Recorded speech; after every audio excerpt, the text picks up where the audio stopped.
con esta presentación. Entonces, sí, voy a contar un poco, ¿no? Lo que hacemos aquí en Luxemburgo y un poco cómo está relacionado con esta pregunta general que nos hacemos, que os hacéis vosotros y que me hago yo, ¿eh? Porque al final las cosas cambian muy rápido. Como decía Jesús, cuando empecé aquí hace 2 años, pues evidentemente todo el tema de los modelos de lenguaje y digamos, su participación como agente en el proceso de desarrollo estaba mucho más limitada y ahora, digamos, pues mucho más evidente, ¿no? Entonces, bueno, eso plantea dudas acerca de cuál es nuestro rol como profesionales de negocio. Vale, a ver, espera que me pongo las pantallas bien, que si no, no os veo a todos. Ok, vale, entonces, ¿de dónde partimos, no? O sea, hay cosas bastante obvias, pero que conviene recordar, que es que, de hecho, la demanda de software no para de crecer, ¿no? O sea, cada vez se pide más software, como parte de la transformación digital, de la administración pública, de las empresas, con lo que cada vez hay la demanda de más software y además cada vez se pide que ese software sea más complejo. Hoy en día tú hablas con una empresa que quiere hacer un nuevo desarrollo de software y es 100% seguro que os va a pedir que ese software sea inteligente. O sea, no hay ninguna empresa que nos diga hoy en día que quiere un chatbot, que quiere un chatbot que se lea los documentos de la empresa y responda a las preguntas en función de eso, que haya un clasificador o un recomendador en el backend. Entonces se pide más software y software más complicado. Entonces, bueno, evidentemente el mercado, el tamaño del mercado de software, pues no para de crecer. Da igual la estadística que cojáis, lo importante es la tendencia, es claramente al alza. Y como decía, ¿no? Porque al final el software está en todas partes, ¿eh? Está hasta en vuestras neveras, en la tostadora casi, ¿no? Y seguro que en el coche, ¿no? Al final, básicamente cuesta pensar en algo hoy en día que no lleve una parte de software. Y decía el coche porque a mí me sigue sorprendiendo esta información, ¿no? Pero realmente si pensamos en coches eléctricos y pensamos evidentemente en todos los sistemas del coche, el número de líneas de código que hay en un coche es increíble, ¿no? Al final depende de nuevo, cada uno dice un número diferente, pero la gente de Porsche, por ejemplo, pues decía, ¿no? Que hay 100 millones de líneas de código en un coche. Evidentemente, de nuevo, ¿no? La pregunta es, bueno, ¿y todas estas líneas de código quién las escribe, ¿no? Lo que intentaremos ver.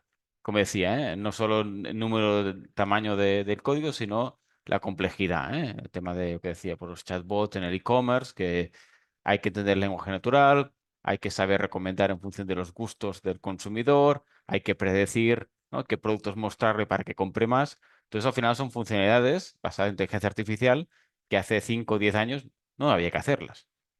Y es un poco la historia que se repite siempre en el mundo de desarrollo de software. Cada vez que sabemos hacer un tipo de software, hay una disrupción tecnológica que nos obliga, digamos, a extender, a mejorar nuestros procesos de desarrollo para ser capaz de gestionar este nuevo tipo de software, ¿no? Eso nos pasó cuando sabíamos hacer los que tenéis una cierta edad como yo, cuando hacíamos el cliente servidor con Visual Studio, no, Visual Studio es ahora, perdón. Yo es que programé con Delphi, eso que muchos de vosotros no sabéis ni lo que es. Pero bueno, los de Visual Basic de esa época, Visual C y esas cosas, pues cuando supimos hacer ese tipo de software, vino la web. Cuando supimos hacer la web, vino las aplicaciones móviles. Después vino los Cyber Physical Systems con todos los sensores. Y ahora viene inteligencia artificial. Entonces, digamos que cada vez que sabemos que mejoramos nuestro proceso de desarrollo, viene una nueva demanda tecnológica que nos obliga a repensar, a reflexionar cómo adaptarnos a eso. Y la de hoy es evidente, ¿no? Al final hay esta frase tan famosa que se decía, ¿no? Andersen Horowitz en 2011, ¿no? Que software is eating the world, porque estábamos ya en ese punto, ya hace 15 años casi, ya estábamos en ese punto donde al final el software empezaba a estar presente en todas las empresas, ya se decía, ¿no? Que cualquier empresa era una empresa software, porque al final el valor añadido de la empresa normalmente ya estaba en los servicios que era capaz de ofrecer gracias al software. Y la gente de Nvidia, que aparecerá otra vez después, pues nos dice, bueno, sí, software is eating the world, pero la IA is going to eat the software. Que podemos estar más o menos de acuerdo, pero lo que no hay que olvidar nunca, y aquí es lo que yo quiero, digamos, donde quiero ir, que al final la inteligencia artificial no es magia. La inteligencia artificial sigue siendo software. Y por tanto, nuestro rol como programadores, nuestro rol como ingeniero software, sigue siendo el poder gestionar, poder hacer, poder desarrollar este nuevo software que ahora incluye la inteligencia artificial, pero que la inteligencia artificial no es algo ajeno a nosotros como ingenieros software, como programadores, sino que realmente es otro tipo de software que hay que saber gestionar. Entonces, más software, más complicado, pero no somos tantos. ¿Vale? La gran problemática de hoy en día es que no hay suficientes profesionales para tanto software. Después veremos si esto en el futuro seguirá así, siendo así o no. Pero lo que está claro es que a día de hoy realmente no hay suficiente oferta de personas, de programadores, para rellenar la demanda actual. Y de nuevo, aquí hay varias estadísticas que, bueno, que van cambiando, pero que al final, de nuevo, la tendencia es lo importante. La gran mayoría de empresas tienen problemas para poder realizar sus proyectos de desarrollo por falta de personal adecuado. ¿Vale? Un dato curioso, el ADEM viene a ser el INEM, o como se llama ahora, creo que ha cambiado de nombre, ya no, digamos, el Servicio de Desempleo de Luxemburgo, de España no sé si se llama INEM, antes se llama INEM, ahora a lo mejor ha cambiado de nombre, pero de Luxemburgo se llama ADEM y publica a cada año la lista de las profesiones, digamos, los perfiles profesionales más buscados en Luxemburgo. Y 2023, que es el último año que conseguí la información, pues claramente como perfiles que se buscaban era el tema de programador informático, que sería el primero, y el de experto en sistemas de información, que viene a ser otra manera de, digamos, de hablar de lo que, de género software, ¿no? Más alto nivel. O sea, claramente, incluso digamos, los servicios públicos de empleo, se persigue, se pide, se busca profesionales como nosotros. ¿Vale? Entonces, ¿qué pasa? Que, bueno, hay más demanda, no hay profesionales suficientes, pues desastres, ¿no? Y eso estamos cansados también de ver cómo continuamente hay errores informáticos que generan, pues, disrupciones en nuestra sociedad. ¿Eh? Esto fue tema de los vuelos que cancelaron, creo que fue el agosto, bueno, yo lo sufrí el agosto del año pasado, pero vamos, es bastante recurrente que haya ciertos errores informáticos que, bueno, pues que o apaguen sistemas enteros o provoquen ciertos tipos de errores, ¿vale? Y de hecho esto al final hace también que, digamos, tengamos una cierta mala fama, ¿no? Es decir, yo, pues como decía Jesús, pues a veces hago podcast y cosas de estas, ¿no? Y me hizo mucha gracia porque en uno de los últimos que me hicieron, pues la primera pregunta, o sea, ya así empezando en frío, ¿no? La entrevistadora me decía, Jordi, tengo la sensación que el software cada vez va a peor, ¿no? Y yo creo que refleja un poco la sensación de nuestra sociedad, ¿no? De que al final, como cada vez son más dependientes del software y cada vez, digamos, el software somos menos que nos lo hacemos, pues la calidad baja e impacta negativamente a la percepción. Con lo que tenemos que ver, como no vamos a reproducirnos más, y eso en todo caso tardaría 20 años en generar nuevos ingenieros, ¿cómo podemos aumentar la productividad de los programadores, para que en el futuro, digamos, consigamos crear mejores sistemas de una forma más rápida, ¿vale? Y un poco los pros y contras de esto, ¿no?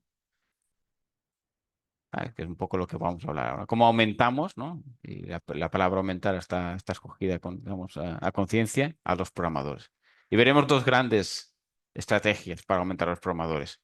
Una, evidentemente, será el tema de inteligencia artificial, que viene después. Y la primera es la que también decía un poco Jesús, el tema de la automatización de la programación, ¿vale? Entonces empezaremos con esta, que busca cómo, digamos, mejorar la productividad de los programadores, pero manteniendo la calidad. Porque la otra, que veremos después, aumenta a lo mejor incluso, podéis decir, mucho más la productividad de los programadores y de los no programadores, pero a costa de perder calidad. Entonces, vamos a ver primero cómo lo hacemos de una forma más estructurada. Es lo que yo llamo el programador low code, ¿no? Al final, el low code, ¿qué es el low code? Pues al final es un concepto bastante fácil de entender. La idea es cómo acelerar el desarrollo de aplicaciones consiguiendo, digamos, producir más escribiendo menos. La idea es cómo yo puedo, de alguna forma, automatizar la creación del código, cómo puedo yo automatizar la generación de líneas de código a partir de descripciones de mapas, de planos, de especificaciones a más alto nivel del software que yo puedo construir. ¿Vale? Entonces, a partir de mis diseños, yo le doy un botón y genero el código. Esto, evidentemente, es más rápido y da menos errores que si soy yo que escribo todo el código a mano. Esto realmente no es nuevo. Es decir, que el término low code es nuevo, pero digamos, la tecnología que hay detrás es la misma que llevamos.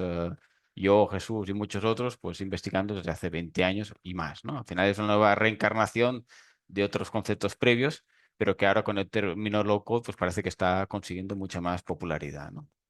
Y no es nada que no sea algo común en cualquier otra ingeniería o en muchos otros dominios, ¿no? Al final, si pensáis en el tema de arquitectura, digamos, las casas no se construyen empezando a poner un ladrillo encima del otro, sino que hay un proceso formal donde primero se hacen los planos del edificio, diferentes planos para mostrar diferentes perspectivas, que si la distribución de las habitaciones, las tuberías, el agua, etcétera. Y a partir de ahí, cuando estos planos están validados y certificados, empieza la construcción. Lo bueno en un mundo digital como el nuestro es que, digamos, este paso de diseño al objeto físico, como en nuestro caso el objeto no es físico, sino que es digital, se puede hacer de una forma automática. Por lo tanto, en nuestro caso, podemos pasar fácilmente con unas reglas automáticas y deterministas, que es muy importante, deterministas, de un diseño de software a, a software, a componente digital final. Y eso evidentemente es fácil entender que si somos capaces de diseñar bien estos planos, seremos mucho más rápidos a generar código, a generar software, que si lo tuviéramos que escribir todo a mano. ¿Vale? Además, que repito, la diferencia con lo que vemos después es que en este caso las reglas de traducción del mapa o del plano digamos, al componente software es determinista, sigue unas reglas y además son incluso certificables. En el caso de sistemas críticos como software de aviones, por ejemplo, pues está claro que hay que certificar que el generador de código genera un código sin errores, para que después no haya accidentes aéreos. Pero esto se puede hacer en estos casos, ¿no? Cuando utilizamos la IA ya veremos que hay otro tipo de ventajas e inconvenientes. ¿Vale? Lo que decía, ¿eh? En el caso de los sistemas físicos, cuando tengamos impresores 3D de la altura de un edificio, pues un poco será la misma idea, ¿no? Podrás hacer tu casa a partir del plano. En nuestro caso, pues no tenemos que esperar a las 3D, sino que ya lo podemos hacer ahora mismo. Para intentar concretizar un poco más, os voy a mostrar pues, un poco cómo funciona la herramienta Besser, ¿no? Que es la que decía Jesús al principio, que es el proyecto que estamos aquí desarrollando en Luxemburgo. Porque de herramientas low code hay muchas. Tengo aquí un dashboard donde sigue un poco las herramientas gratuitas low code que hay. Hay muchas, podéis probarlas de una forma totalmente gratuita. Evidentemente hay otras incluso mejores que son de pago, pero digamos, para empezar a jugar con esta idea de construir aplicaciones dibujando, con un dibujito de una base de datos, generar una aplicación entera, lo podéis hacer tranquilamente sin invertir ni un duro. Y una de estas gratuitas, evidentemente, es la nuestra, que se llama Besser, que es una plataforma software libre en Python, disponible en GitHub. Pero sea la mía o sea las otras, digamos, los componentes de este tipo de herramientas son bastante parecidos, ¿no? Si por un lado tenéis la definición de los modelos, que en función del tipo de modelos, pues será un entorno gráfico o un entorno textual. Hay muchos modelos que hoy en día se pueden describir de una forma textual. No se programa, pero sí que utiliza un lenguaje textual para definir tu modelo, que en función de esa definición, pues de acuerdo a una gramática, de acuerdo a una notación, pues se parsea y digamos se crea el modelo en sí.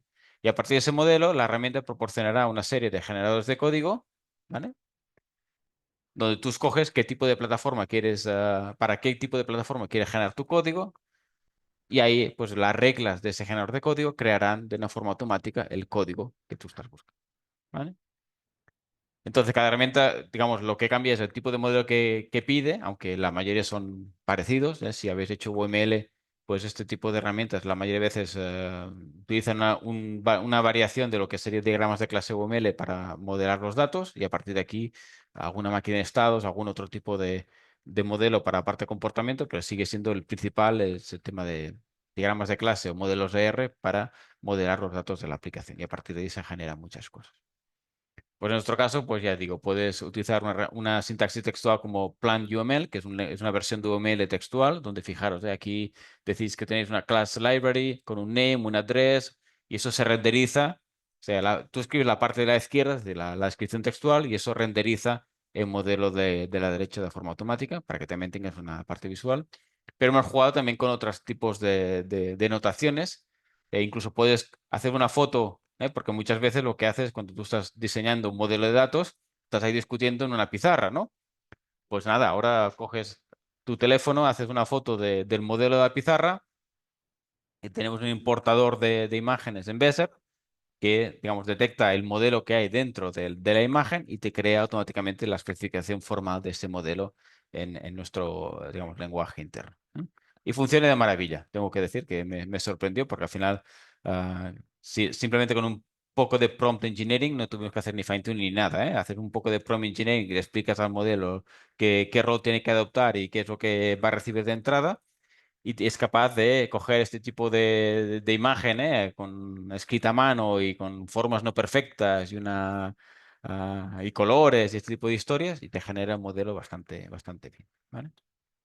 Pero también tenemos, y se puede ya probar, podéis ir a esta web, editor.bezierpearl.org y tenéis ya un editor desplegado ahí de modelado que bueno, que lo vamos a lanzar en esta semana, públicamente, pero ya está más o menos casi listo, o sea, podéis jugar con él.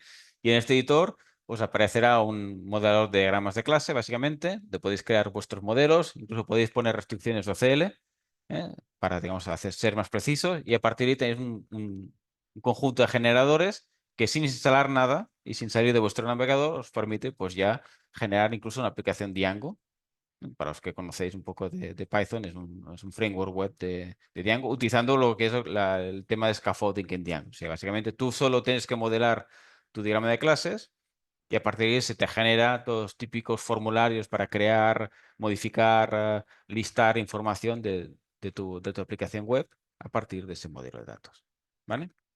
Pues ya digo, ya podéis ir ahí y jugar cuando queráis. Y lo que decía, ¿no? A partir de ese modelo que tú has hecho, para que haya un retorno de la inversión, ¿no? Porque al final, cuando tú modelas, no es para hacer bonito, no es para documentar, porque si modelas solo para documentar, después la gente, evidentemente, te dice que estás perdiendo tiempo.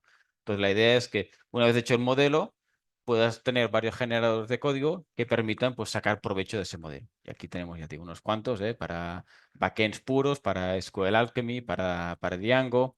Yo que decía, en Django utiliza el scaffolding que viene en el propio Django para crear lo que se llama una admin interface que te generaría a partir del modelo todo este tipo de formularios de forma automática. ¿Vale? O sea, al final tú creas ahí tus clases y tienes una aplicación web hecha, lista para desplegar. ¿Vale? Eso, evidentemente, para mí es claramente aumentar la productividad de los programadores. Por lo tanto, lo que decía, ¿no? Este programador low code, pues tiene un perfil bastante más interesante.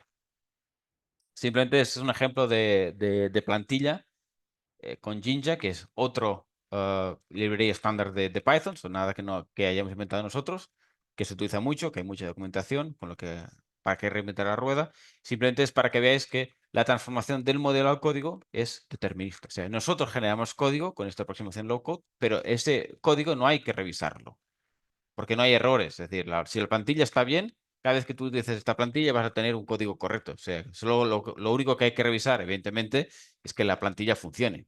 Pero a partir de ahí, el código, cada vez que tú dices la plantilla, te vas a tener un código correcto. Y la plantilla no tiene nada de otro mundo. Al final lo que hace es recorrer, en este caso, ¿no? Para cada clase del modelo, aplicas una plantilla que genera el código o el texto, digamos, que corresponde, ¿no?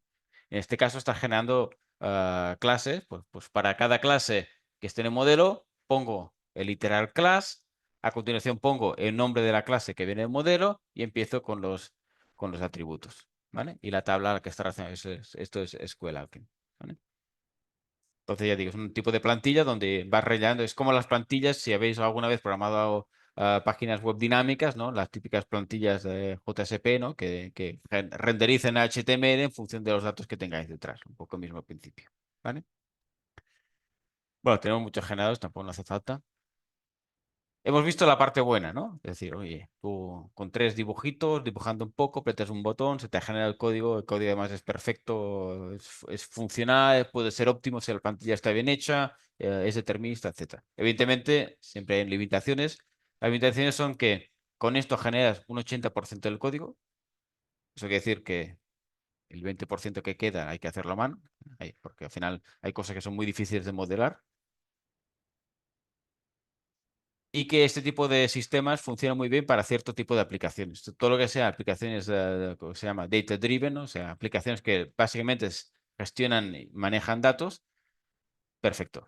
Si lo que quieres hacer es un videojuego, ahí ya pues no vamos tan bien, ¿vale?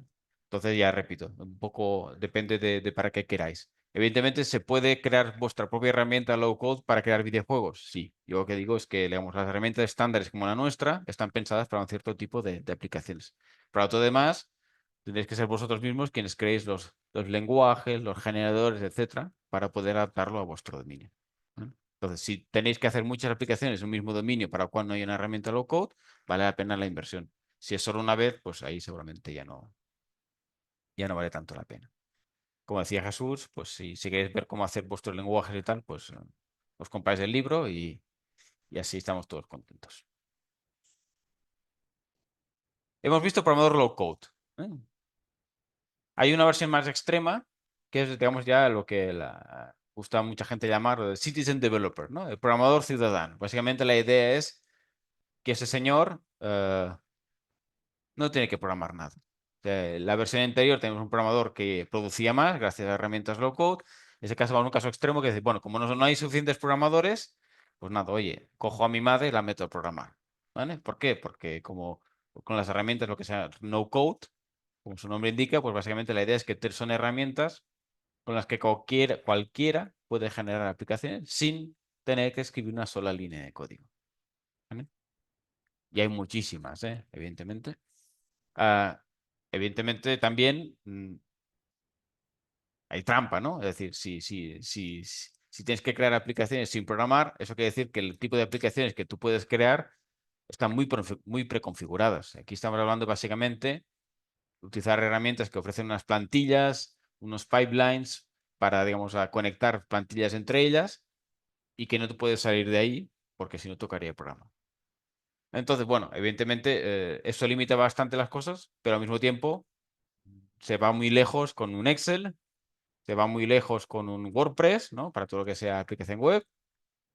Bueno, de nuevo, para los que tengáis una cierta edad, se va muy lejos con un Microsoft Access, ¿eh?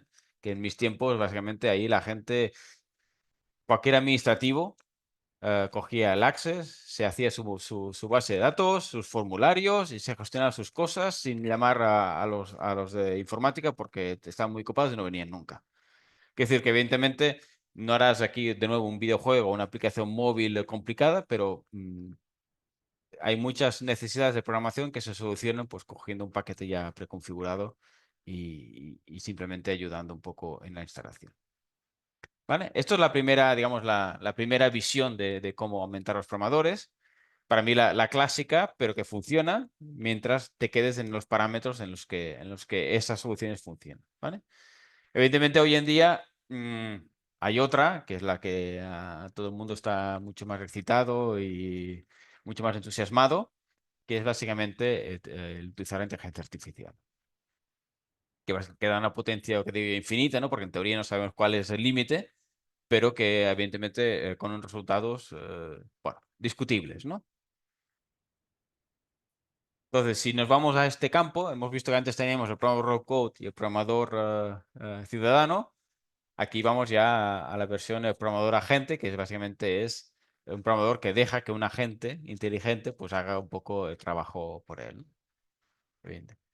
Frases como esta pues hicieron mucho ruido en su momento, ¿no? El tema de que el nuevo lenguaje de programación es inglés.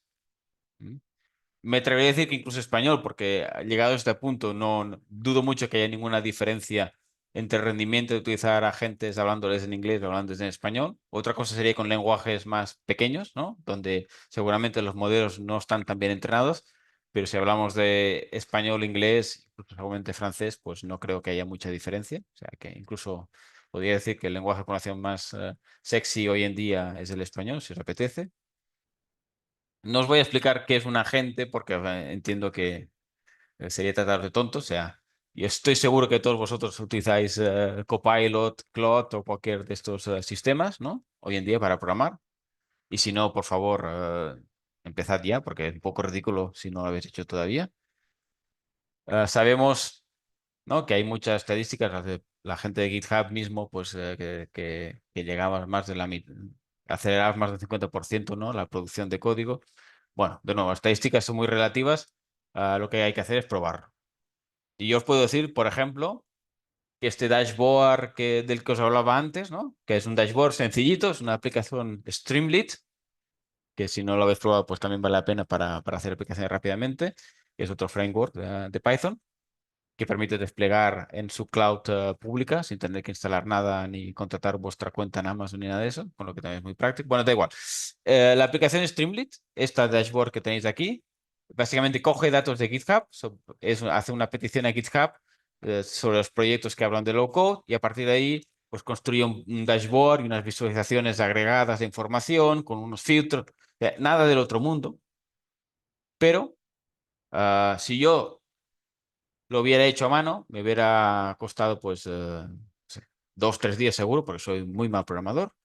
Y tendría que haber empezado a mirar, pues, a ver cuáles son los parámetros para llamar a la API de GitHub, cuál es el payload, cuál es el JSON que me llega del API, cuáles son los campos que necesito, cómo ahora construyo la tabla en Streamlit, cómo le añado filtros a la tabla. Entonces, bueno, al final me hubiera costado seguro varios días. Me costó un par de horitas con Cursor combinado con Claude 3.5 y dialogando, ¿vale? Simplemente, no escribí ni una sola línea de código. Eso no quiere decir que no haga falta saber un poco o entender el código cuando utiliza esta herramienta, ¿eh? Al final os pongo aquí parte del diálogo que tenía, ¿no? con Cursor, en este caso, ¿no? Pues pidiéndole cosas, incluso diciéndole, oye, me parece que la solución que me acabas de proponer no es la mejor, ¿no? Y digo, pues aquí no decía, y no, no sé, más fácil pues modificar esta variable en lugar de hacer no sé qué. O sea, yo sí que tenía que de alguna forma ir leyendo el código que me proponía la herramienta y sugerir mejoras. Sí que hubo un momento en que se inventó una función, o sea, me generó un código que no funcionaba y yo lo miraba y no entendía por qué no funcionaba, porque parecía todo muy lógico, hasta que bueno, vi que llamaba a una función, puse esa función en Google, me dio 0 resultados y ahí entendí que seguramente esa función se la acaba de inventar. Entonces se lo dije y sí, me pidió perdón y seguimos con nuestro diálogo productivo, ¿no? Entonces, evidentemente, se puede llegar muy lejos con ese tipo de soluciones donde tú interactúas con un agente, ya no programas tú solo. La versión extrema, que últimamente también se oye muchísimo, es lo que llaman el Vibe coding, que básicamente es ya la gente que pide cosas a la gente para que, digamos, haga su aplicación y no miren ni el código. Si es un tema ya, me da igual lo que hagas, seguramente este código es un poco basura en el sentido que no es seguro, no es escalable, habrá errores, pero bueno, yo lo que hago es simplemente te pido cosas, lo pruebo, si más o menos visualmente me parece que hace lo que debería hacer, pues seguimos y, ya repito, soy consciente de que ese código no sirve para casi nada, pero sirve para hacer prototipos y para, digamos, avanzar rápidamente en la aplicación que yo quiero hacer y que de otra forma no hubiera podido hacer nunca, ¿no? Entonces, bueno, hay mucha gente que se está convirtiendo en un fan de lo que llaman esto vibe coding. Evidentemente, como nosotros como más profesionales sabemos el riesgo que habría si la gente que hace este tipo de desarrollo pues mete esa aplicación en producción e intenta pues cobrar por ella, ¿no? Los agujeros que va a haber ahí. Entonces, repito, muy sexy, muy potente, nos abre la puerta a implementar cosas que seguramente antes no éramos capaces de hacer, pero viene con limitaciones, ¿no? Una que es divertida, bueno, porque al final es sobre mí, es que yo le pregunté a ChatGPT, ¿no? Que dijera todo lo guapo que era, ¿no? Y ChatGPT, pues es tan complaciente, ¿no? Que hizo una descripción de mí mismo fantástica, ¿no? Me dejó de maravilla. Lo que pasa es que para dejarme de maravilla, supongo que no tenía suficiente materia prima con mi realidad, con lo que empezó a inventarse éxitos, ¿no? Que se había ganado premios, que se había escrito libros. Pues bueno, el primer problema cuando utilizamos agentes para programar es que, evidentemente, como os decía, alucina, ¿no? Que a veces se inventan funciones y a veces se inventan parámetros y a veces, pues, digamos, el código no funciona, aunque parezca lógico. El segundo problema es el hecho que no es determinista. Aquí simplemente era una visualización que muestra que cuanto más abierta es la pregunta, o sea, de izquierda a derecha, ah, más diferente es la respuesta. Con lo que si tú pides 2 veces al asistente que te ayude a hacer una determinada función, la respuesta va a ser muy diferente.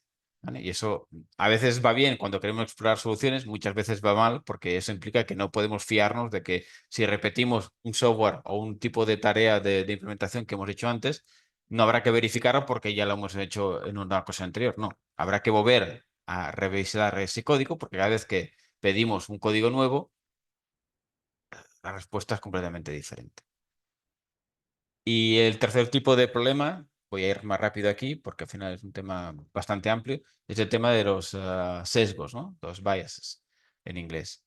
Que es que este tipo de modelos pues tienen dentro, la mayoría son sexistas, son racistas, son xenófobos hasta cierto punto. Entonces, bueno, tú puedes preguntarle un par de ejemplos así divertidos, ¿no? Para provocar, ¿no? Que si tú preguntas si las mujeres son inferiores a los hombres, pues te puedes encontrar que evidentemente sí, ¿no? Que son lesser human beings overall. O sea, que al final... Y que, bueno, que a lo mejor en el futuro podrían evolucionar las mujeres. Esto es la respuesta de este sistema. En el futuro a lo mejor pueden evolucionar, pero hasta ese momento los hombres tenemos que mantener a las mujeres en su sitio. Imagínate que tú pones, una empresa te contrata para hacer un chatbot, le das vía libre chatbot porque es un fan de los agentes de inteligencia artificial y te contesta esto en la web de la empresa, ¿no? Ya alguien hace un screenshot, ¿no? Una captura de pantalla de tu e-commerce con esta respuesta y te hunde en social media, ¿no? Entonces, hay que vigilar. Hay versiones contrarias, también hay chatbots que son más feministas, ¿no? Y fijaros, y esta la segunda es para que veáis que no es tan fácil como parece siempre detectar esos sesgos, ¿no? Porque al final en la anterior era evidente, ¿no? Que había un sesgo en la respuesta. En este no es tan obvio porque es la misma pregunta hecha dos veces con la diferencia que cambiamos los parámetros.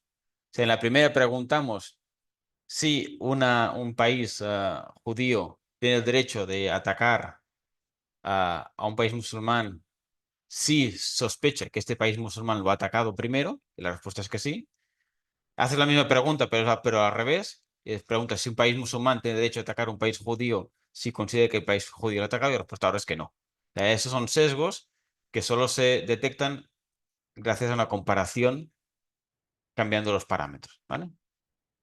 Bueno, y hay también en imágenes, ¿eh? Si tú utilizas una herramienta de generación de imágenes según la profesión, evidentemente los ingenieros son todos figuras de hombres y las amas de casa, como dice el género, pues son todas mujeres, ¿no? Y dirás, ¿y eso voy a decir una palabra, bueno, qué narices tiene que ver con nosotros? Pues que estos sesgos, aunque parezca a veces que son, digamos, no nos afectan porque son más de texto, de hecho, los podemos encontrar también en la generación de código. Imagina que tenéis un software de recursos humanos, un software de cualquier cosa, donde, por ejemplo, de préstamos, también hubo un caso espectacular, o incluso de cálculo de salarios, ¿no? Y estos son, pues fíjate, si tú pides una función donde calcule el salario, puede pasar que el agente decida que si el género es un factor importante a la hora de calcular el salario y decida que las mujeres tienen que cobrar menos. ¿Vale? Como siempre, aquí no juzgamos. Yo lo que os enseño es que hay sesgos de un lado y de otro. Este era un modelo, otro modelo te generaba justo lo contrario, que decía que para compensar era al revés. Ahí las mujeres tienen que cobrar más. En todo caso, es la política de la empresa que tiene que decir este tipo de factores, no el sistema inteligente. Y aquí el mensaje es simplemente que si utilizáis agentes, evidentemente hay que ir con cuidado de que la gente no ponga en el código opiniones políticas o personales, ¿vale? Porque aquí no tenemos control. Para un poco limitar esos problemas y para ser capaz de crear sistemas más complejos, la siguiente evolución ya no es el programador de agentes, sino ya es el project manager de agentes, donde ya no tenemos un solo agente, sino tenemos una multitud de agentes específicos, especializados cada uno en una cierta tarea y que además después compiten o colaboran porque lo hacen juntos, compiten porque tú quieres tener diferentes opciones para la misma tarea y después escoger la que te gusta más para construir ya un software un poco más complicado. Por ejemplo, aquí podrías tener incluso lo que digamos los LLM as judge, o sea, los modelos que sirven de juez a otros, ¿no? Por decir, bueno, yo con los agentes de primer nivel creo un conjunto de soluciones y a partir de ahí tengo otros agentes que me evalúan la calidad de esas soluciones y me ayudan a escoger la mejor para seguir avanzando, ¿vale? Entonces ahí puedes complicar las cosas tanto como quieras. Si vais por esa línea, evidentemente habrá que también poner eh, algún tipo de mecanismo de gobernanza, ¿eh? Un trabajo que justamente con con Javi, que estaba por aquí, pues estamos haciendo, ¿no? Donde tú puedes decidir, bueno, todo este sistema de agentes, multiagentes que hablan entre sí, que hacen cosas conjuntamente, pues, cómo se organizan, ¿no? Cómo toman decisiones. Porque al final habrá que tener una cierta también confianza en este tipo de decisiones y ahí se puede, pues ya digo, igual que en colaboración de humanos, pues se puede decidir hacer tipos de votaciones, buscar consensos, etcétera, etcétera. Pero digamos que hay que decidir alguna estrategia. En nuestro equipo también tenemos, igual que tenemos la herramienta low code que habéis visto antes, también tenemos nuestra propia herramienta open source para crear sistemas multiagentes, que es el Bezier Agentic Framework, ¿no? También open source, disponible, o simplemente porque si queréis ir a jugar, pues podéis, que viene con sus plataformas para conectar con Telegram, con páginas web, etcétera, etcétera, tampoco no voy a entrar, y que como cualquier sistema de estos, pues también combina diferentes soluciones técnicas, ¿eh? Desde Retrieval Augmented Generation, donde la respuesta de la gente la busca en un documento concreto, por similitud de embeddings, a simplemente a llamar LLMs de forma más abierta, etcétera, etcétera. No voy a entrar más ahí porque tampoco no tenemos tiempo y pues, está, gracias a que sea open source, que podéis ir a la documentación y mirar vosotros. Bueno, al final yo creo que es obvio que el programador del futuro pues no será un programador que simplemente escriba código, sino que tendrá este tipo, este arsenal de técnicas, ¿no? Low code, no code, agentes, multiagentes, y tendrá que ser capaz de combinarlas en función del escenario, ¿no? Y por poner algún ejemplo, ¿no? Si un sistema es crítico, pues digamos, aquí tenemos el programador profesional y aquí tenemos digamos, el ciudadano o el cliente, pues si es un sistema muy crítico, habrá muy poca dependencia, muy poco uso de la inteligencia artificial, porque justamente al ser un sistema crítico no nos podemos permitir ni alucinaciones ni no determinismo. Si es una aplicación personal solo para mí, para gestionar las cosas de mi casa o lo que sea, pues a lo mejor no necesito ni un programador profesional, sino que yo con las herramientas low code, no code y un poco de inteligencia artificial ya consigo el resultado esperado. Si son sistemas no críticos, pero repetitivos, tipo, de nuevo, las típicas aplicaciones web para gestionar datos, base de datos, hacer informes, pues aquí a lo mejor habrá todavía programa profesional, pero básicamente lo que hará es delegar todo este tipo de generación de código repetitiva, lo que se llama en inglés el boilerplate, ¿no? En un agente y simplemente pues validará un poco. Ya digo que el equipo ideal dependerá un poco del proyecto. Pero bueno, podemos tener muchos escenarios en función de este tipo de proyectos. Uno que nosotros queremos o estamos desarrollando combinando las herramientas es el siguiente, ¿no? Donde tenemos ahí el ciudadano, ¿no? Que explica sus necesidades al bot, a la gente, y esta gente utiliza la herramienta low code para crear un prototipo de lo que está pidiendo el cliente y enseñárselo, de una forma instantánea. O sea, el prototipo ahora mismo puede ser un circuito cerrado donde gracias al uso de low code para generar y al uso del bot para entender al cliente, pues puedes ir mejorando el sistema que pide el cliente, pero ya enseñándoselo al cliente diciendo, oye, te he creado esto, ¿te gusta o no te gusta? ¿Qué cambiaría? ¿No? Y ahí, siempre con la opción, evidentemente, en función del tipo de software, de que haya una supervisión por parte de un profesional. Para facilitar esto, una cosa que estamos también haciendo, no está en la parte pública todavía, es esta idea del bot que habla con el cliente y va creando un modelo que después se podrá utilizar para generar el código. Entonces, aquí fijaros que la parte no determinista es en la parte de modelado, que permite que se valide el modelo más fácilmente porque no está a nivel de código, sino está a un nivel de abstracción más alto, con lo que nos permite, digamos, llegar, de alguna forma nos permite aprovechar la potencia de inteligencia artificial en la creación del modelo y una vez el modelo está validado, pasamos a la parte determinista de generación de código, con lo que no tenemos que entender el código generado. Es correcto porque es basado en plantillas deterministas. En cambio, la parte modelo, que es la parte no determinista, es más fácil de validar porque, repito, estamos en un nivel de abstracción más alto. Aquí pues tenemos un par de personas que están construyendo estos bots, donde el bot, digamos, va a construir un modelo internamente, hace preguntas al usuario para validar su comprensión de este modelo, puede generar, como hemos visto antes, el prototipo para también seguir aumentando la confianza y una vez está todo hecho, pasaríamos a la parte de low code. Esto es un posible escenario que yo creo que es un poco la mejor forma de combinar tanto la parte de la IA no determinista como la parte de low code determinista para, digamos, conseguir las mejores ventajas.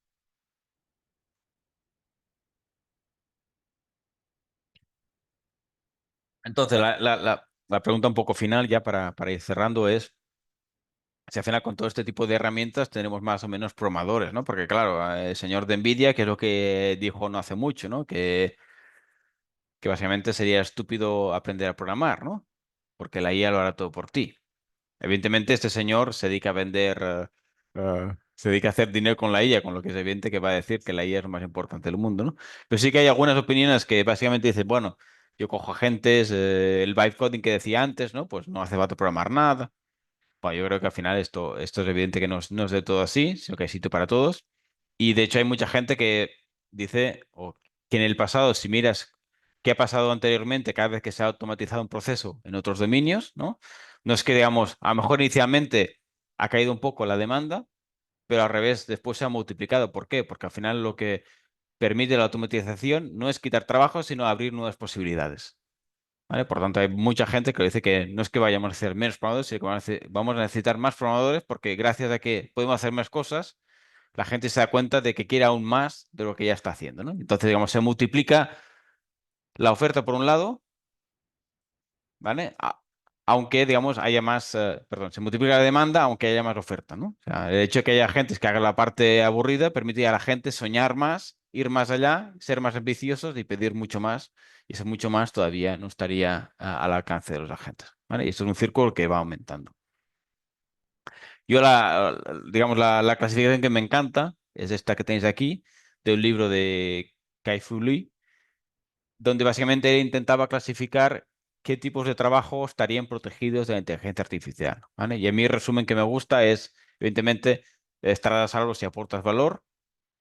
Y aportar valor hoy en día en nuestro campo no es hacer formularios tontos de rellenar base de datos, sino el tema más evidentemente, de dos cosas, ¿no? Más creativos, ¿no? De cuál es la mejor arquitectura para un cierto problema, pero también y es un énfasis que también quiero hacer, ¿no? El tema de la empatía, ¿no? De la capacidad de interactuar con otras personas, que es algo que la inteligencia artificial todavía está muy lejos de hacer, ¿no? Entonces, todo lo que es la parte de interacción con otros seres humanos, yo creo que ahí es una parte importante donde como ingenieros de software tenemos digamos, que empatizar, ¿no? Al final, nuestra misión no es solo programar, sino conseguir que lo que resulta de la programación sea lo que quiera el usuario. Y eso implica pues, ser capaz de hablar con el usuario, ser capaz de entender al usuario, ser capaz de entender la ambigüedad del usuario, ¿vale? Y transformar eso en una serie de requisitos precisos que luego sí, con todas las herramientas y técnicas que hemos visto hasta ahora, se podrían automatizar. Un comentario para, digamos, no para los alumnos, sino para los profesores que están por aquí, es que sí que yo creo que estos cambios, ¿no? En el futuro de la programación, con estos low code, no code, IAs, multiagentes, sí que de alguna forma implica un cambio en la docencia, ¿no? Coño, implica cambiar algunas de las cosas que enseñamos, a enfatizar menos, a lo mejor, eh, algoritmos, estructuras de datos, o compiladores, más allá de saber cómo funcionan, pero a lo mejor no tanto en los detalles de tan bajo nivel y enfatizar más otros temas, ¿no? Como el tema de focalizar más en la capacidad de computacional en el sentido de problem solving, enseñar a trabajar con la IA, sobre todo, también. Enseñar temas de ética, como los que os he puesto antes, ¿no? Que son temas que normalmente tampoco se enseñan mucho, pero que ya veis que son importantes. Y sobre todo también trabajar más en sistemas reales, ¿no? O sea, hacer incluso menos teórica y más aplicada. En todo caso, evidentemente yo añadiría a todo esto el enfatizar mucho en la capacidad de abstracción, ¿no? Porque al final yo creo que es el arma más potente que tenemos cuando programamos, ¿no? Ser capaz de abstraer de lo que nos dice el cliente, abstraer de las plataformas de implementación, diseñar la solución ideal y luego con modelos y luego ya pasar a la generación con la herramienta que os guste más. Pues muchas gracias y a vuestra disposición para responder las preguntas.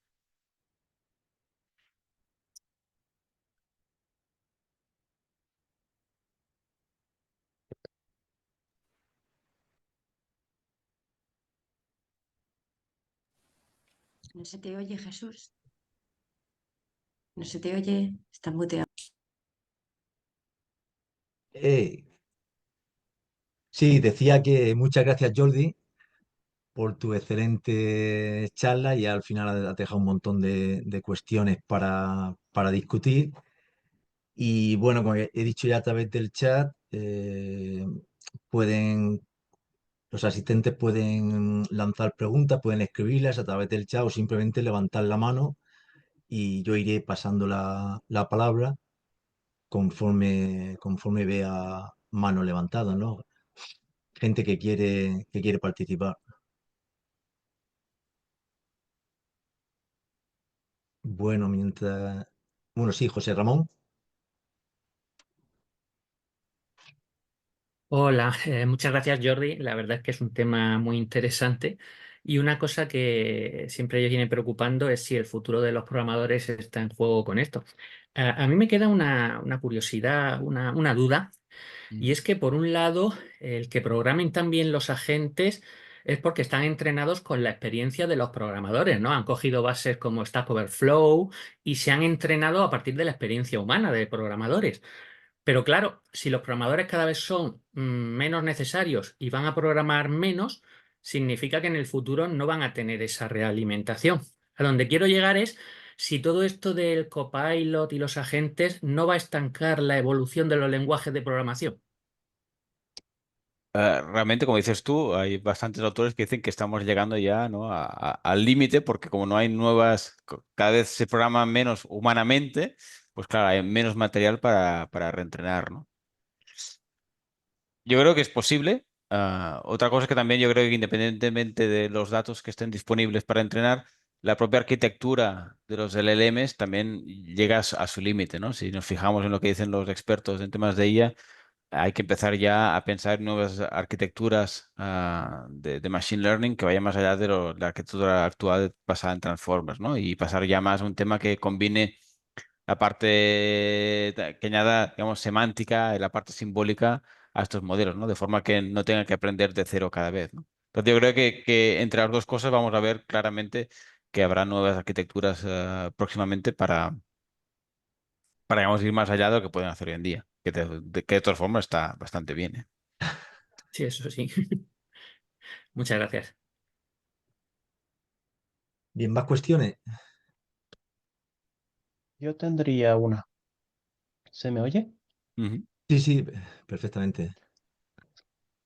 Es una pregunta muy pequeña. Ah, con el proceso que habéis expuesto ahora mismo, utilizando el low code ujú. más la inteligencia artificial, ¿usted cree que mm, una persona normal, sin muchos conocimientos de programación, podría crear un proyecto sin muchos problemas, siempre y cuando no sea muy complicado? Sí, sí es para él, sí. Lo que decía un poco antes, ¿no? Al final, am, si realmente esa persona no sabe nada, y la aplicación tiene que ser muy sencilla para conseguir algo que funcione bien. Sí, porque debería utilizar herramientas no code. Si esa persona lo que decide es utilizar algo más flexible, como el tema de inteligencia artificial, será capaz de crear aplicaciones más complejas, pero ahí la calidad del código no estará garantizada. Entonces, repito, es un tema de si yo voy a crear una aplicación que es solo para mí y que, digamos, de alguna forma no hay problema de seguridad porque solo la utilizo yo, no hay problema de escalabilidad porque solo la utilizo yo, sin conocimientos de programación con los agentes que hoy en día puedes hacer casi cualquier cosa, pero mientras, repito, sea para ti. Si lo que tú quieres es crear una aplicación para tu empresa, aunque sea pequeñita, pero que mucha gente la use, ahí yo todavía creo que sin saber programar no te puedes basar en agentes y deberías pasar a una aproximación no code que te va a dar un código más seguro y más bueno, pero va a limitar mucho más lo que puedes hacer. ¿Vale? Entonces hay que escoger. Todavía no hay una solución mágica que diga, yo sin saber programar, creo una aplicación compleja con un código bueno sin mirarlo. Eso todavía no está. Muchas Entiendo. gracias. Muchas gracias. Muchas gracias, Luis. Rogelio Hernández, también he visto que levantaba la mano. Sí, sí, buenas tardes a todos. Yo tengo una pregunta, doctor. Yo estoy en la parte de la ingeniería de requisitos. ¿Usted qué opina de con esta generación de código automático y todo eso? ¿Dónde cree que encajen los requisitos? ¿Cómo creen que evolucionen los requisitos a partir de este tipo de generación de software pues automático y saber cuál puede ser la trazabilidad de un requisito de un usuario, etcétera. Por ahí es lo que me interesa Ujú. saber dónde quedan los requisitos en esa parte, doctor. Nosotros estamos trabajando en cómo coger una descripción de requisitos en lenguaje natural, ¿no? Y crear un modelo a partir de ello. Y ahí la verdad es que es una parte donde todavía hay bastante trabajo por hacer. No, tratar con la ambigüedad del lenguaje natural es algo que todavía cuesta. Entonces yo creo que ahí ah, hay todavía una parte creativa que es la interacción con el humano para conseguir sacar de ese humano los requisitos precisos y no ambiguos, porque al final ese es el problema, ¿no? ¿Cómo entrevistas al humano? ¿Cómo le preguntas y verificas preguntando dos veces lo mismo con diferentes palabras para conseguir sacar realmente los requisitos que él tiene en la cabeza y que le cuesta expresar y transformas eso en un modelo? Una vez tienes el modelo, ahí yo creo que la IA ya tira sola. Pero esta parte de tan humana, ahí creo que todavía tenemos bastante cosas por hacer. Ok, gracias, doctor, por la pregunta y excelente charla. Gracias.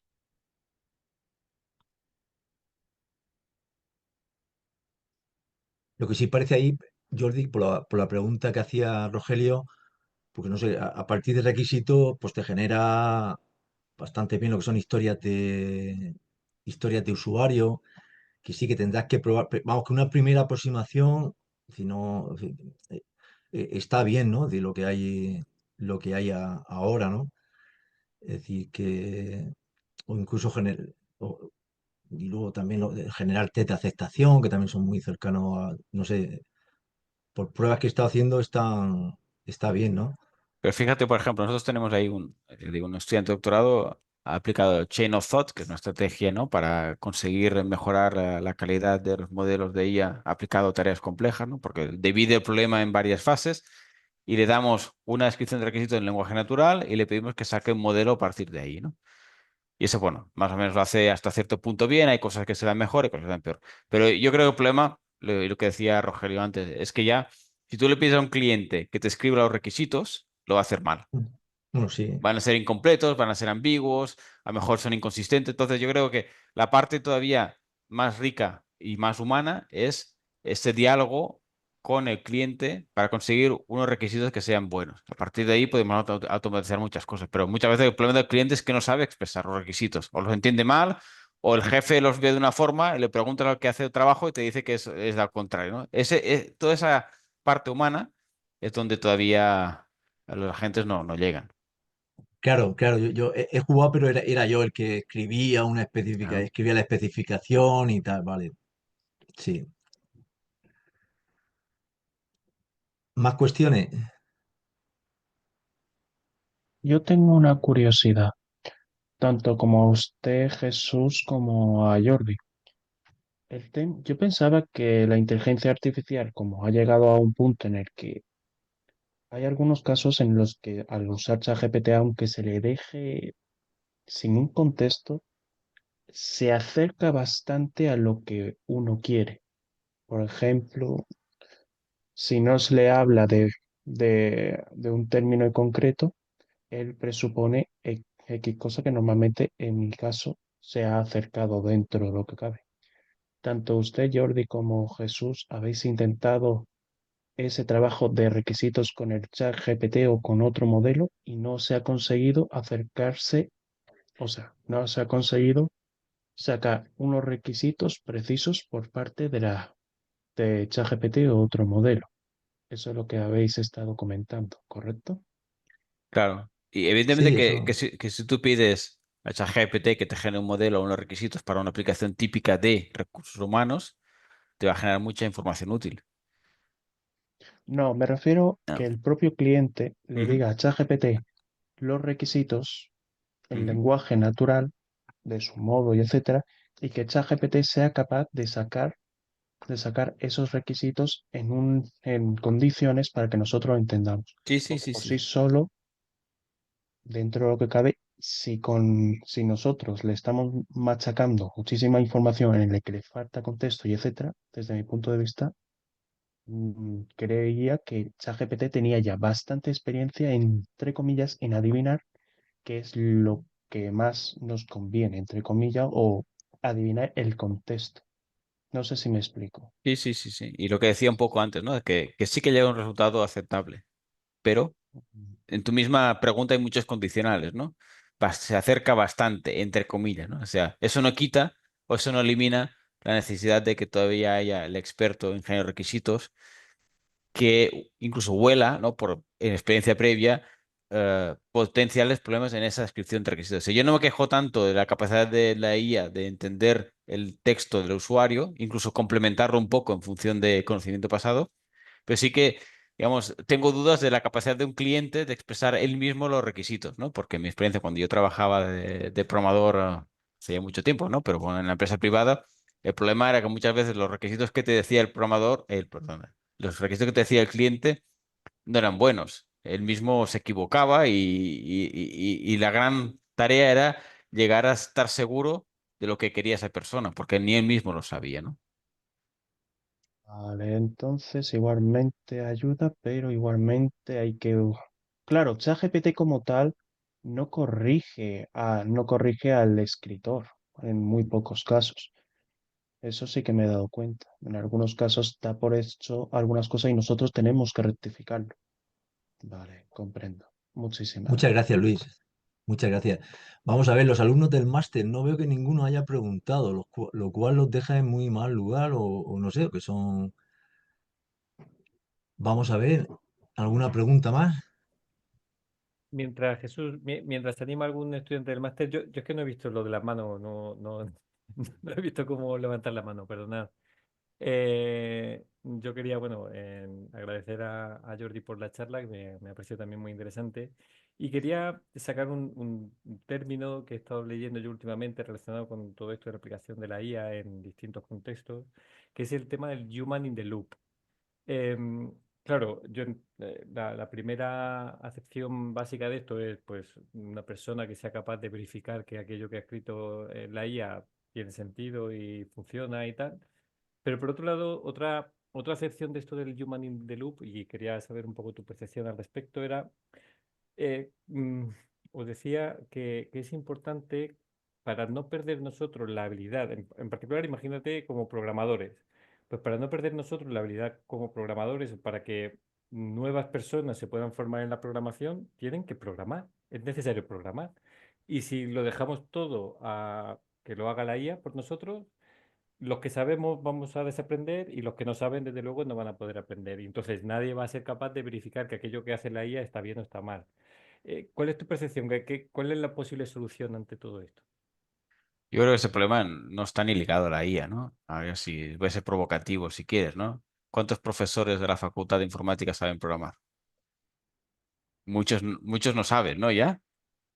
Y es un hecho, ¿no? Porque, y cuántos profesionales de empresa se olvidan de programar? Porque cuando subes, ¿no? Yo no programo, o sea, yo soy el primero que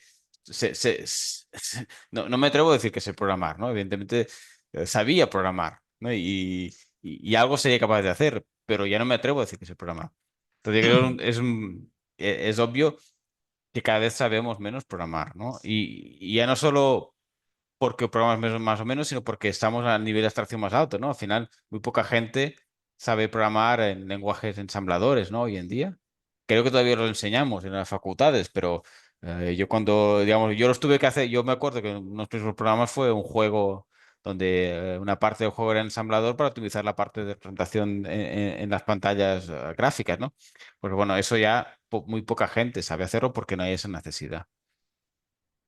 Yo creo que habrá siempre gente que tendrá un especial interés en este tipo de tecnologías, que ahora son mainstream, ¿no? Son de todos, pero que con la IA mejor pueden, como decías tú, ¿no? Quedar reducidas. O sea, siempre habrá expertos en tecnología, pero es cierto que la mayor parte de la gente lo verá más como una black box, pero yo creo que al final es parte de la evolución. Mm. Sí, gracias. Sí, realmente he puesto el ejemplo de la programación porque la charla iba acerca de eso, pero esto lo puedes extrapolar a cualquier cosa, incluso a redactar un documento, a preparar una presentación, cualquier habilidad de este estilo tiene peligro de perderse si realmente lo delegas todo y en ningún momento te pones tú a intentar Exacto, hacerlo. exacto. Yo te puedo decir que mis hijas han perdido muchas habilidades que yo o mi padre tenía, a lo mejor de más en contacto con la naturaleza, por decirlo así, pero hablan muchas más lenguas que las que hablaba yo a su edad, ¿no? Entonces, al final, bueno, es parte del proceso. Esto, yo que soy algo mayor, Jordi y Paco me recuerdan las discusiones cuando aparecieron las calculadoras electrónicas, ¿no? Y ya entonces que si en el colegio ya no se utilizaban o no se utilizaban.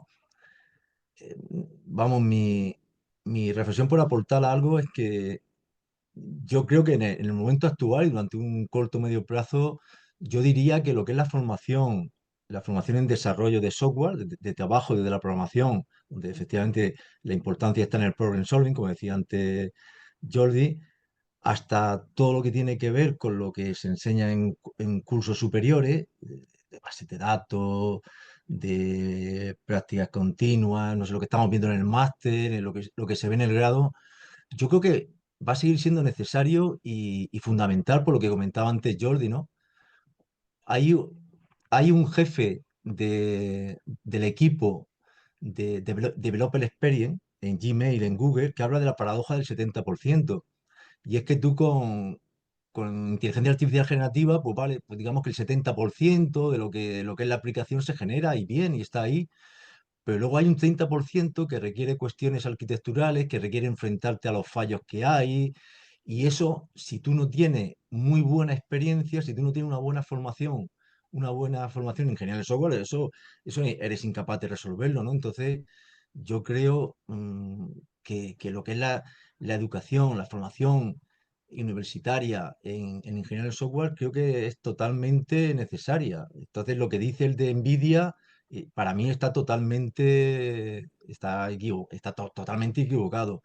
Entonces, por eso de que ya no hace falta saber programar, no hace falta, claro, no hacen falta ingeniería de software. Yo creo que está totalmente, es erróneo, ¿no? Y bueno, y hay mucha gente equivocada. Recuerdo un estudiante de tercer curso que me decía, y es verdad, yo notaba que tenía mucho interés en el desarrollo de software. Dice, pero no, voy a hacer el máster cuando esté de inteligencia artificial u otro, porque en el futuro van a desaparecer los desarrolladores con la inteligencia artificial. Yo creo que es una percepción errónea, ¿no? Yo es lo que Ha decía, ¿eh? comentado, como ha Sí, comentado no. Jordi a lo largo de la charla. Ahora podemos hacer cosas que antes no podíamos hacer o que nos hubiera llevado demasiado tiempo hacer, ¿no? O sea, si a mí la gente me quita trabajo, no quiere decir que yo no tenga trabajo, quiere decir que tenía otras ideas más complejas, más ambiciosas que hasta este momento no podía hacer porque me iban a llevar demasiado tiempo, ahora seré capaz de hacerlas. Ya. Claro. Es decir, que lo que yo ahora, es decir, lo que antes me costaba 100 ahora me cuesta 50 o Claro, 60, pero a los que ya es otros mucho, 50 vas a hacer más cosas, no vas a que ya es quedarte en mucho. casa. Entonces, claro, ahora, como tú comentabas, y estoy de acuerdo contigo, pues es decir, se están concibiendo cantidad de aplicaciones y sobre todo las aplicaciones existentes quieren incorporar inteligencia artificial. Pues ahí hay un montón de trabajo porque como lo primero que has dicho, la inteligencia artificial es software. Y si tú ahora aplicaciones existentes quieres añadirle esas capacidades de razonamiento, de esas capacidades de generar cosas, y todo eso necesita software. Y ahora mismo, yo creo que ahora mismo estamos en un periodo donde lo que hace falta se ahorra, pero por otra parte se están generando nuevas necesidades. Y luego, Jordi, yo no sé, quizás los estudiantes no, pero quizás tú sí, no, no sé, eres todavía muy joven. Yo recuerdo los primeros libros, cuando se escribía sobre la informática, y era que en un futuro, informática y robótica, que en un futuro el hombre iba a tener cantidad de tiempo para el ocio y que iban a trabajar las máquinas. Y claro, eso está pasando, pero quien gana es el capital. Entonces es como si la innovación, la investigación, que la pagan los gobiernos, pero aquí al final que se aprovecha y entonces, pues yo banco, ahora pues mira, pues puedo despedir gente y yo banco gano más dinero. Entonces, claro, es que también reducir el número de horas, pues también es algo que ya esto ya entramos en un terreno más político, pero oye, si antes eran 40 pues ahora son 30 o 25. Entonces creo que también esa cuestión es importante. Es importante, pero vamos, es un tema, podemos considerar que político o de percepción de que es el trabajo. Aquí tú has mostrado tus sesgos como los modelos de lenguaje, ¿eh? Jesús.